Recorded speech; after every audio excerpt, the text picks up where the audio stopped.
Jamel Debbouze sur ce plateau est une provocation insupportable, un acte antisémite auquel il vous faudra répondre, monsieur Fogiel, auquel il vous faudra répondre. Je ne dis pas ça pour... je ne dis pas ça pourquoi d'ailleurs. Tu veux un coup de main? Non, taisez-vous. Je me suis récemment, vous l'avez vu, je ne dis pas ça parce que je me suis récemment reconverti au fondamentalisme sionisme, enfin bon, pour des raisons qui me sont purement professionnelles, enfin spirituelles. Je trouve, enfin, j'ai une petite chose à vous dire. Et d'ailleurs, j'encourage les jeunes gens qui nous regardent aujourd'hui dans les cités pour vous dire, convertissez-vous comme moi et essayez de vous ressaisir. Rejoignez l'axe du bien, hein, l'axe américano-sioniste.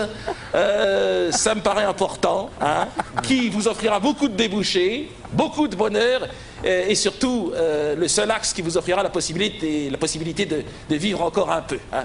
C'est un peu une improvisation peut-être, non? Attendez. Quand ça s'est passé, il y avait deux solutions. Soit j'ouvrais le débat avec Dieudonné et lui faisais prendre conscience, ou en tout cas lui poser des questions sur la limite qu'il venait de franchir. Et je pense que c'est exactement ce qu'il attendait. Et ça devenait quelque chose où Jamel allait s'en mêler, où Jamel, qui est un vrai leader d'opinion, pouvait lui aussi déraper, etc. Donc moi j'ai voulu au contraire que le truc passe en signalant le dérapage. Donc je regrette pas une seconde du fait de ne pas avoir ouvert le débat à l'antenne. Je regrette simplement le fait de ne pas avoir marqué une désapprobation plus rapidement et peut-être de façon plus affirmée.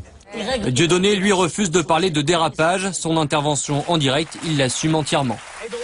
Jeter une sorte de flou artistique, une sorte de suspension, pour un provocateur, c'est tant mieux.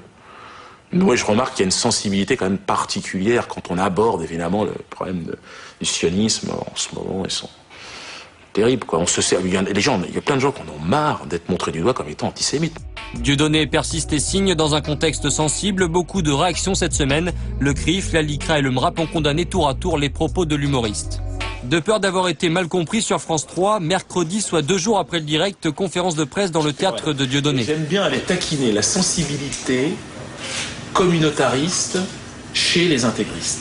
Dehors, des membres de l'Union des étudiants juifs de France sont venus manifester leur désapprobation, beaucoup plus vivement que l'animateur ne l'avait fait sur France 3 lundi. C'est bien que vous veniez me le dire. J'aimerais calmement vous remettre simplement ce livre qu'on puisse et on s'arrêtera là. Voilà, je vous remercie. Dieudonné, antisémite, Dieudonné, antisémite. Partager de discussion.